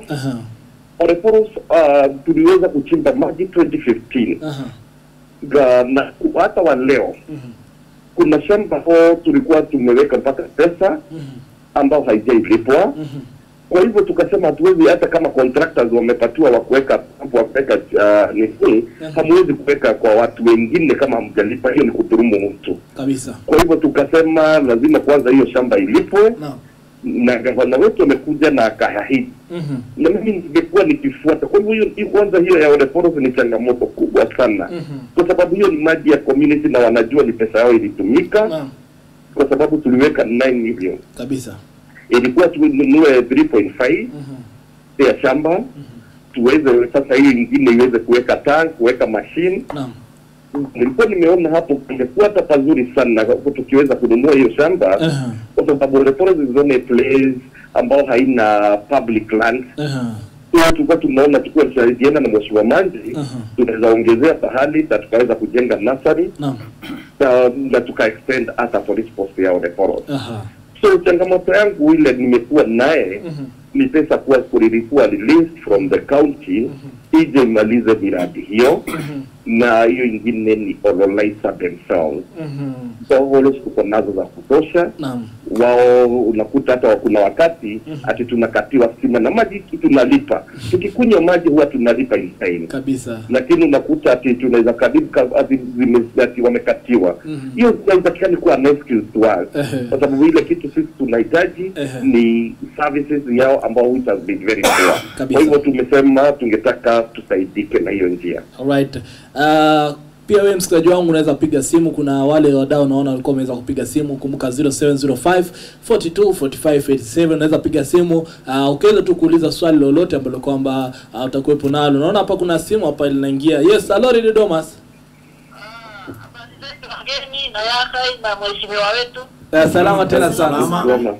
Mtanjoku sijamsikia siku nyingi. Na hata hajasikia Mr. Amina anaongea nini pia Amina. Mimi nalaumu kwanza Ololaisa. Kwa ajili mwenye analipa na mwenye hajalipa wanamweka hadi moja. Wanasema ati stima haijalipwa ndio wanakatiwa maji. Mbona walipe stima ya Kenya Power ndio wasaidie watu maji. Kuna mheshimiwa kina nani gavana wametusaidia sana kwa ajili kama maji imechimbwa bora hapo PPA. Na hiyo inatosha Buruburu mzima. Buruburu alhamdulillah tuko na maji. Kwa kuna sehemu hakuna maji karibu mwaka mbili. Na hiyo hata ni shida tu za mapaipu zimetoboka, mapaipu hazijapita vizuri nini. Lakini maji alhamdulillah ikipatikana iko. Lakini Ololaisa wanatunyanyasa. Wanakula pesa ya wenyewe alafu wanasema Kenya Power imekata. Kwa hivyo waambieni waache kukatia kila mtu maji. Wajue makosa mahali iko na makosa ni yao. Kabisa. Na nimewasalimia sana. Nashukuru sana. Alright. Na swali lingine basi litakuwa linamwendea hapa Bi Mapenzi kiweze kutueleza kuna swali hapa ambalo kwamba lilikuwa limeweza kuingia. Bi Mapenzi umeweza kusikia kiongozi akiweza kusema kwamba changamoto kubwa ambayo kwamba wanaliface ni wadau hawa wa Ololaisa ambao kwamba wamepata hiyo majukumu ya kuweza kuhakikisha kwamba wanasambaza maji katika maeneo haya. Je, ni mabadiliko gani katika basi usimamizi wa maji ambao kwamba unahitajika kufanywa ili basi kuhakikisha kwamba ile usambazaji wa maji unakuwepo pale kwa njia ya urahisi tena sana? Kwanza mimi ningependa kwa sababu hiyo swala nitaichukua ni kama ni management ya Ololaisa. Vile ambavyo wana manage kazi yao na manage maji. Hapo ndipo shida inatokea. Sasa swali itakuwa ni kutoka juu ni kutoka chini. Kwa sababu unaweza angalia inakuwa hapa kwa ground kama tukisema maji haifiki, kama pipes hazifanyi, unajua kuna vitu zingine ndogo ndogo kama pipe ikikatika inachukua muda gani kutengenezesha pipe. Hiyo si kitu tutasema ati ni kitu ambayo inatoka kutoka juu. Hiyo ni kwa wale ambao wako hapa kwa ground wanafanya kazi. Tuko na ofisi hapa karibu kwa hapa Ngong. Area hii ya ofisi kwa Ngong. Lakini pia sisi kama customers wa Ololaisa wakati tuko na shida tunaweza sema inasuluhishwa in what duration of time. Kwa sababu kuna ile time frame pia tutasema tukireport kesi fulani tunafaa kuwa tumeridhika in a certain space of time. Sasa tukikaa kama saa hii kuna shida ya pipe imekatika alafu tumekaa miaka miwili kwa sababu pipe imekatika, tutaanza kuuliza maswali. Hii bado ilikuwa kutoka hapa chini ama ni kutoka kule juu? Kwa sababu utaniambia ati ofisi nzima ya Ololaisa haikuwa inajua that pipes imekatika. Hiyo haita make sense. So tunakaa tunauliza ni kushughulika mnashughulika ama kabisa mmeona wacha watu wajipange. Ifike wakati mpaka sisi kama wananchi tunaona heri hata sasa sisi wenyewe tuchange tuanze kujisaidia. Ni kumaanisha imekuwa ni kama ni irrelevant. Kusema tukisema tuko na kampuni ambayo inafanya hii kazi ni kama imekuwa irrelevant. Ili tufike sisi wenyewe tuseme tunataka sasa kujishughulikia kwa sababu tumeona hatuna matumaini pale tena. So shida iko wapi exactly? Sasa hapo ndipo ambapo tunataka kujua shida iko wapi exactly. Ifike wakati mpaka kama wananchi tunasema kwa vile ni kazi yenu, lakini tumeona mmeshindwa, acha sisi wenyewe tufanye kazi. Na ukweli ni hii ni kitu ambayo tayari tushalipia. Tumelipa bill. Kila tukitumia maji tunalipa bill, sio? So tukisema tunakosa kulipa bill ya stima kama Ololaisa, hiyo pesa ambayo watu wamekuwa kilipa imekuwa ikienda wapi? Kuna maswali ambayo pia inahitaji majibu. Right. Maybe Bwana Ali ukiweza kuongeza? Sidhani, lakini unajua shida ya maji ni shida kubwa sana. Sasa ni janga kwa sababu kumnyima mtu maji hiyo ni kitu very essential. The littlest the smallest thing unaweza nyima mtu. Na watu wa Bull sema Ololua tuseme because you are in the same ward wamekuwa wakipitia hii shida. Na sijui ni speed work gani inatumika kwa sababu ingekuwa na some at least a little bit of urgency kushughulisha mambo kama hiyo kwa sababu it's like an outbreak. Watu wana maji na maji, bila maji kila kitu haziendelea. So bidii ile iko pale juu ni gani? Yeah. Because wananchi wamecheza part yao. Tumekuwa na forums, tumejaribu kupeleka petitions ziforwardiwe kwa hizo maofisi, but hapo mbele nini inafanyika before mwananchi achukue hatua nyingine. Alright. Bwana Kara, wacha niongezee kitu nilisikia mahali. The MD of Ololaisa Water is an appointee of the governor. Unaona? So kumtoa ni kutoa governor. If it's management, when we talk about management, it is supposed to be top-bottom approach. So if our governor is the one who appointed the MD to service us, tunafaa tumuulize swali. Ndio aulize wafanyakazi wake. Alright. Because mfanyakazi atatuambia, mimi nimeajiriwa na mshahara inakam. Whether I work or not. Maybe Bwana MCA akiweza kutueleza hayo kama ni kweli ya kwamba tukimtoa yule MD ama kumguza yule MD ni kama kwamba tumemguza gavana. Je, kiongozi unazungumziaje hili swala? Nilikuwa nataka sana tusiingize siasa kwa mambo kwa sababu that is a water body ni kama kampuni. Na tukianza kuingiza mpaka governor pale itakuwa sasa tumeingiza siasa. Ni kwa sababu umepatiwa kazi ndio ukiwa MD uweze hiyo ilikuwa imeanguka uyamte ndio tupate the services.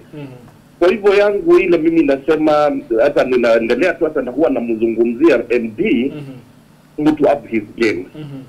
Kwa sababu kazi lazima watufanyie. Lakini siku nataka tuwainsight tuseme kama hawatafanya tutafanya hivi. Sisi tunajaribu kuwaambia wao ndio wamepatiwa hiyo nafasi na Mwenyezi Mungu. Kabisa. Na sisi hatuoni kazi ile wanafanya kwa sababu hatuna maji. Kwa hivyo wao ni wafanye bidii hadi yote. Ambao ninasikia hata nyingine naona huwa wanajaribu. Wanaingia maofisi hata hiyo ya governor wanaomba pesa. Unakuta wanapeana excuse lakini niliwaambia excuse sio hiyo tunakunywa. Kwa sababu ukituambia Ololaisa ilikuwa imeanguka haina pesa, hiyo ni excuse. Sasa sisi tunataka service. Kwa hivyo hata hiyo ndio bado tutaendelea kuomba na tutaendelea kusisitiza kwamba kama yeye hataweza kutupatia maji aseme tu ameshindwa, tupate mtu mwingine ambaye ataweza kuingia hapo apate hiyo afanye hiyo kazi. Lakini kwa wakati huu tumpatie muda kwa sababu si hakuwa na hiyo matatizo apart for hii juzi tumeipata. Tukiangalia kuko na wakati kama stima na governor akaingilia na wakasema kwa hivyo wao wajipange wenyewe mapema.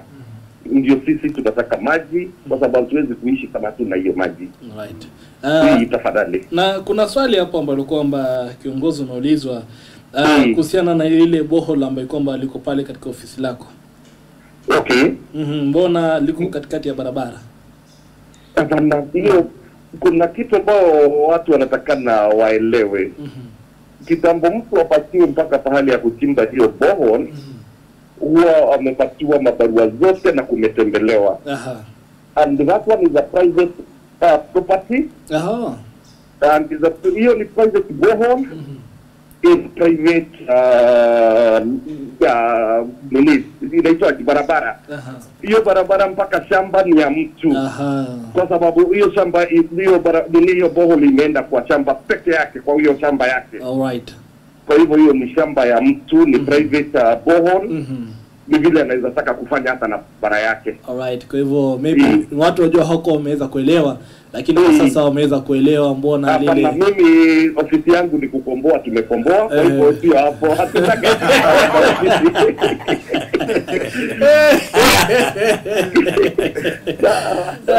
Shukrani tena sana kiongozi, aweza kujibu kwa njia nzuri tena sana. Ni swali ambalo kwa hata mimi mwenyewe sikuwa nimeliona. Nimeweza kuulizwa bado katumiwa picha. Hivyo ndio vile iko.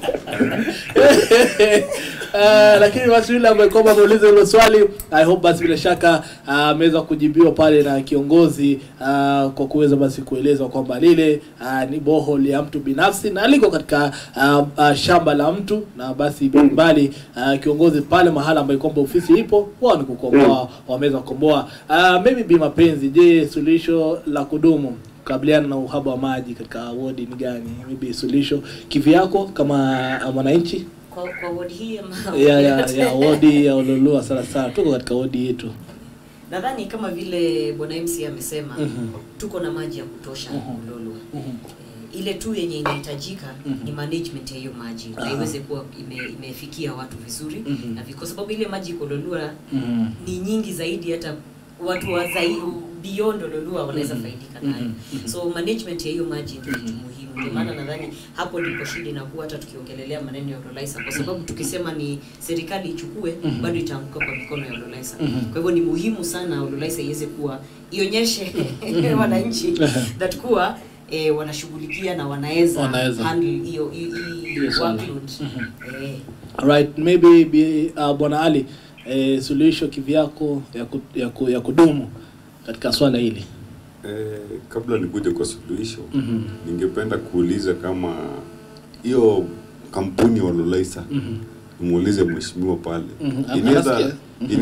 Inaweza pigwa marufuku tu iishe, alafu sisi wenyewe tukuje na structure yetu sisi wenyewe. Hiyo ndo swali ninaweza penda kumuuliza. Mheshimiwa, yes, I hope umeweza kusikia swali la Bwana Ali. Sijasikia wacha yeye anaongea kwa sauti ya chini sana.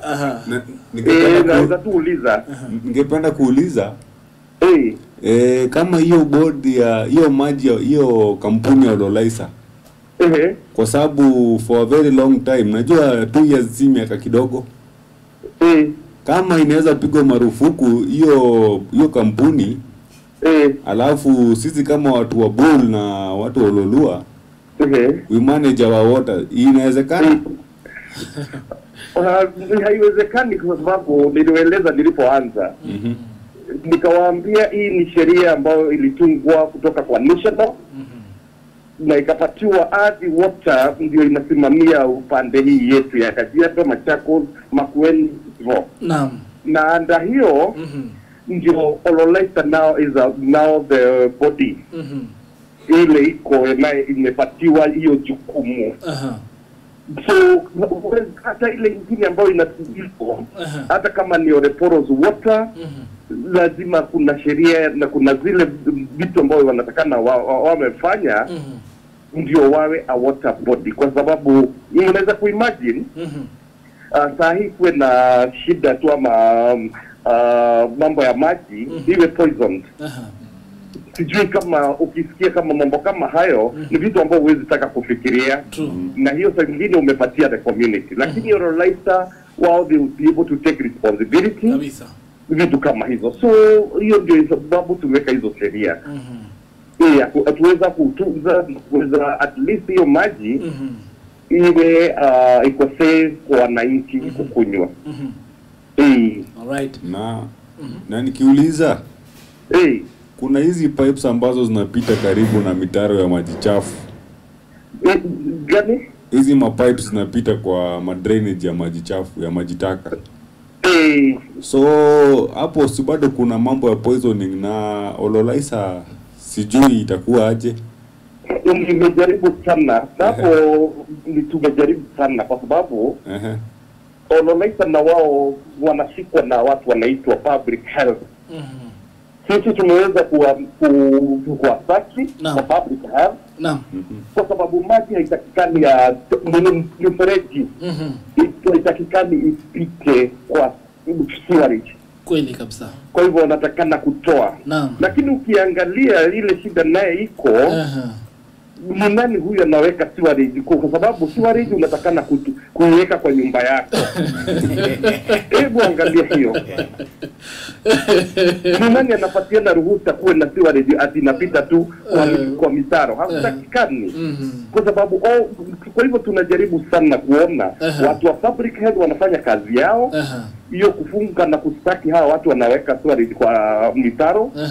Na hawa watu wa Ololaiza na wao waweke mifereji pahali inastahili. Alright. Yes. Shukrani sana. Maybe Bwana Kara ukiweza kuongeza. Mimi nataka solution kwa raia. Ikafika mahali hatutegemei serikali. Juu tunategemea serikali sana. If tukakuja na mikakati ya kama Wamatangi. Wamatangi is a very good example. Aliempower watu wa community yake na matang. A water harvesting capability. Wacha tuchukue simu kidogo tu hapa tukiweza kusikia msikilizaji anasema namna gani. Yes, hello Radio Domas. Hello. Yes. Kidogo ameweza kutoeka na. Biusang wanakuwa na kagenerator kazuri sana. Au kagenerator kanatengenezaga maji. No, it is a solution, a long lasting solution. Because if tukitegemea serikali, si mnajua umrengo ukiingia utaharibu kenye umrengo mwingine ulikuwa unafanya. Na tumeiona over time. If we could give solutions, lasting solutions like water harvest, which is very natural. We empower our community with tanks. Na hizo water harvest systems. Nikidhani tutakuwa tunalipa bili ya 200 kutoka Ololaiza Water. If we all lasting solutions whereby hatutategemea serikali. Ni kama hiyo tulikuwa tunaongea mambo ya barabara. Tuache kumaram, tuweke lami. Hiyo story ishe, tuache kuifikiria. Tukiwekea kila mtu tap, that is a lasting solution. Instead of watoto kuenda kununua maji. Alright, shukrani sana. Naona pale kidogo kiongozi ameweza kupotea. Sasa sijui kama ni network mbaya ama inakuwa namna gani. Maybe Bwana Toronto pia ukiweze kuwa na la kuongeza pale, maybe solution la ukosefu wa maji unaona ikuwa ni gani, lakini nafikiri wale wameajiriwa katika nyanja hii ya maji hawezi kujua kila kitu katika kijiji.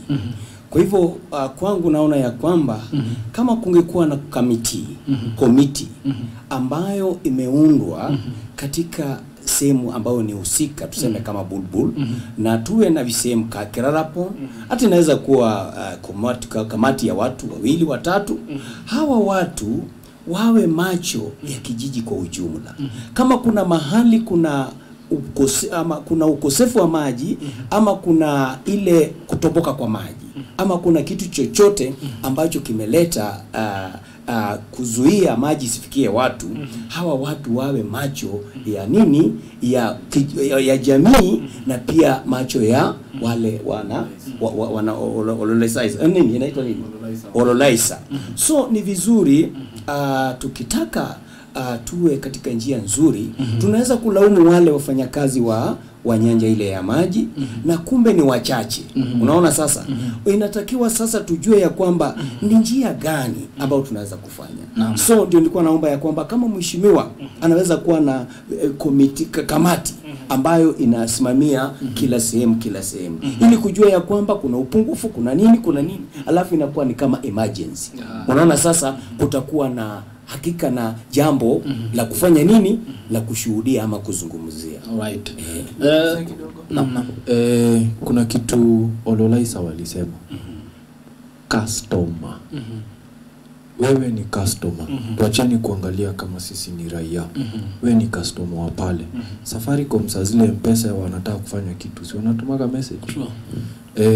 Saa zile Safaricom wanataka kufanya anything, they always notify you. And wewe kama customer ukitaka kucomplain unapiganga simu. These complaints are what customers should be doing. Acha tupokea pasi. Yes. Hello mzee wa nguvu. Salama tena sana, labda kwako. Na na hawa watu wanajenga mijengo mikubwa. Wanajenga mijengo ya milioni 50. Ya milioni 5 na mshinda. Wakati wa mvua wanapiga maji kuja kwa wananchi na pita ile mifereji watu wanakunywa. Hata watu ni kama wana uhusiano. Hiyo kitu iangaliwe sana na wakubwa hawa. Sana kwa MCA kuongea. Bila hapo kila mtu hapa anapika mvua. Na inapita juu ya maji mahali watu wanakunywa maji. It is very painful. Jamani, shukrani tena sana mzee wa nguvu kwa swala hilo. Right? Mzee wa nguvu huyo amezungumzia swala hilo la maji taka kuweza kupitia katika bomba za maji ambayo kwamba ni safi. Na naona pia pa muda wetu unazidi kutupa kisogo, na naona pale kiongozi acha nimtafute tena hapa wakati ambapo kwamba tunapokamilisha Bi Mapenzi, uko nataka kuongea? Nilikuwa nataka kuongea kuhusu hivyo vile amesema watu kuweka maji taka kwa mahali maji napita. Na nadhani ndio sababu moja ya kuwa drainage wanaweka mahali kuna watu wengi alafu hawafuniki. Kwa sababu pia sisi tuna tabia ya kuweka drainage ya sewage ingilie pale kwa hiyo drainage, which ni makosa. Haifai kwa ikifanyika kama vile bwana MC amesema. Nani huyo anaweka sewage ingie pale? Kwa sababu kama ni hiyo drainage kitu pipe inafaa kupita pale ni pipe ya maji. Ama hata kama ni pipe ya fiber kuna mahali itakuwa pia ni pipe ya stima. Sasa hii ya sewage haifai kuwa pale. Na hata kama inawekwa pipe iko na mahali ambapo inafanya. So wale ambao wanaweka hiyo sewage hapo wanafanya kimakosa. Naam. Alright. Bwana Ali, unataka kuongea? Kujaza tu kwa hiyo ya baya. Hizo ni vitu ambazo zinafanyika. But it is up to the bodies and the companies. Wale wahusika wachukue jukumu lao, wa make sure mwananchi yule customer anapata services vizuri, na kama wameshindwa na kazi then we look for other people to run the company and see a lasting solution. Hapo sorry. Okay. Nilikuwa naongezea tu kama sehemu zile tunatokea sehemu za Zambia, kuna watu ambao wakiona mawingu imetanda wanafungulia zile mitaro za uchafu, mabomba za uchafu zinateremka kwenye mitaro ambazo zinapitwa na watu. Unakuta ya kwamba mvua isiponyesha basi pale utakuta mirundiko ya nini ya uchafu. Unaona sasa je, hawa watu wanajali watu wa kawaida kweli? Na je, ni kitu gani tutafanya ili hili jambo lisifanyike? Kwa maana limekuwa jambo la kawaida tu. Wewe unajijali lakini ujali mwananchi wa kawaida. Jamani, tutafanya nini? Na nilikuwa naomba kama kumekuwa na mtu ambaye anafuatilia vitu kama hizo ili kuripoti, tungekuwa na uoga kidogo wa kutenda hayo mambo sasa. Alright. Jamani, naona muda unatupa kisogo, na nilikuwa nadhania kwamba tutampata kiongozi tena, but tumeona kwamba kidogo pale yuko busy kwa swala muhimu. Kwa hivyo ameniambia kwamba anazidi kutufuatilia na amefurahi sana kuwepo basi kwenyu katika basi mdahalo huu, na anasema kwamba tukue tukifanya mara mingi masuala kama haya. Kwa hivyo nashukuru sana wadau kwa kuweza kutirimba mjengoni na kuweza kuzungumzia ile swala muhimu sana, swala la maji. Na maybe tu tukimaliza tu ya mwisho, maybe kila mmoja akaweze kunipatia maybe maoni yake ya mwisho kulingana na masuala haya ya maji ambayo kwamba tumeweza kuizungumzia, maybe swala tu la mwisho. Sasa haya, so kuangalia lasting solution, ningependekeza kama wanalaisa shida ya maji kuu ni bill ya stima, then watafute alternative sources za green energy ambazo ni solar, na kama kuna any other thing inawasumbua wanafaa wajiorganize kama nyumba yao, because that's a different entity. Wa make sure customers wao wamepata the services, kwa sababu kila mwezi kifika mita yako si unahesabiwa na unalipa hiyo bill. So hata wao sisi tunataka tuwaulize hiyo swali, ikifika kila mwezi nataka kuona mwezi hii nini maji imekatika, nyingine inaendelea maji inakatika. So kama ni mambo ya bill ya stima hiyo wasuluhishe, na county government you look on the other sources za kuweka maji. Hata juzi niliona wamepitisha mambo ya water bill, whereby you can harvest rain water, na it's a good idea because tuna waste maji mingi. Na that's a good idea, tunaweza utilize kutusaidia. And the rest just siwezi ongea yote. Chakara maji. Bwana MCA, it is a political process. Don't tell me nisianze siasa. Jo siasa ndio inatugovern. Siasa hiyo nikitaja governor, najua kwa nini namtaja. Because he's the one who has appointed this person to be an MD. Kama hangekuwa ni yeye, angekuwa mwanasiasa. This we are complaining as citizens, not to managers, to politicians. Hiyo ni kitu asiwahi sema haiko. Political process, hata BBI is a political process. Hatungekuwa kama ni, if it was a managerial process, msesi ni kumfuta tu, lakini ukimfuta umeguza mtu.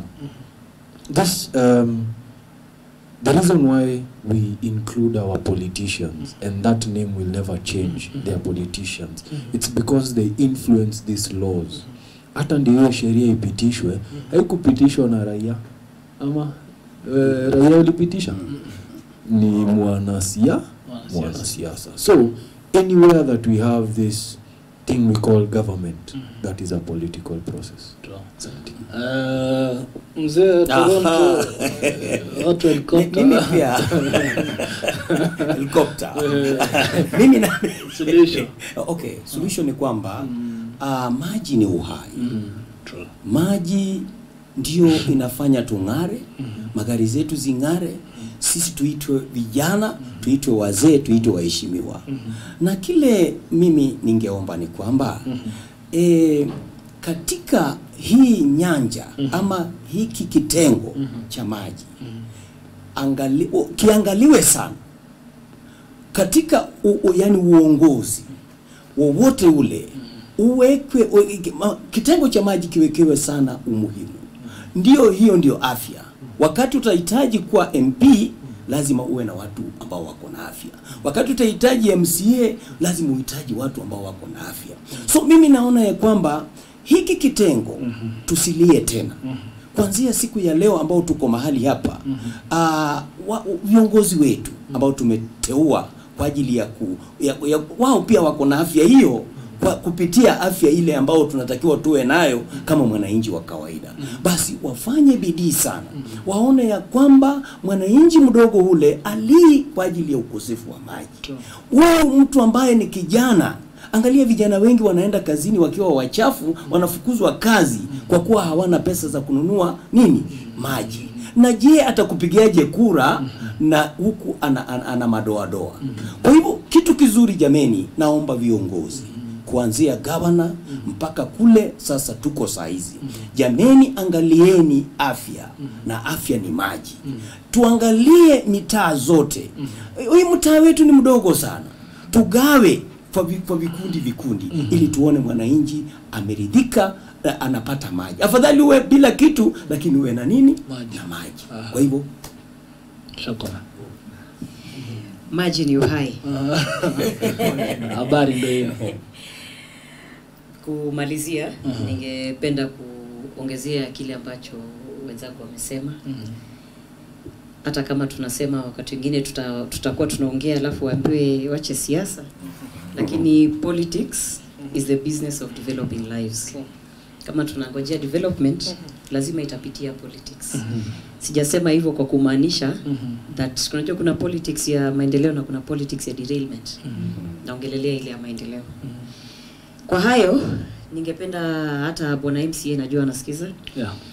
Tupatane tuweze kumaliza ile dialogue ambayo tulianza na Lolaisa ili tuweze kuelekea, kwa sababu hata tukiongea kuhusu suluhisho lazima iridhishe mwananchi na iridhishe pia yule ambaye anakuwa ndio service provider. Kuweza kukaa chini na kuweza kuelewana na kusikizana ili tuelewe shida inatoka wapi na ni kwa nini. Unajua unaweza kuwa unaniambia niko na kosa lakini ni kwa vile hujanielewa. So pale kuketi chini na kuongea na kuelewana ndio kitu ambayo ni muhimu. Kwa hivyo natumai bwana MC atakuwa kwa mkutano kesho. Ili tuweze kuongea tumalize kile ambacho tulikuwa tumeanza, hata kama tukisema maneno ya kuisha. Kuna vitu ambavyo huwa haviishi. Sisi kujuliana hali huwa haishi kabisa. Lazima tujuliane hali kila siku. Haya, sawa sawa. Alright, shukrani tena sana wadau wangu, shukrani tena sana kiongozi kwa kuwa nasi kwa mida saa 3 katika mdahalo huo wa swala kuu la maji ambayo kwamba tumeweza kuiangazia siku ya leo, na pia swala la barabara ambalo kwamba pia tumeweza kuligusia siku ya leo. Ndio maana yake siku ya leo umeona tumeanza mapema sana kuanzia mida ya saa 2, 2 hours pana machezo. Wanasema mazungumzo kama haya ndo mazungumzo ya kujengana, bali si mazungumzo ya kubomoana. Kwa hivyo msikilizaji wangu, kila siku ya Tuesday ama kila Tuesday hakikisha kwamba unakuwa ndani ili tukiweze kujengana kimafikira, tukiweze kujengana pia kijamii, na basi tutaweza kujipata katika njia ambayo kwamba ni mjarab tena sana. Sina la kuongeza wala la kupunguza, ila kuweza kuwatakia kila laheri katika mchana na jambo ambalo kwamba ningependa kukusihi wakati mwingine ama siku nyingine utakapotazama basi ndege ikitua chini sikimbie pale na kiherere, bali corona na shika. Goodbye. Asante.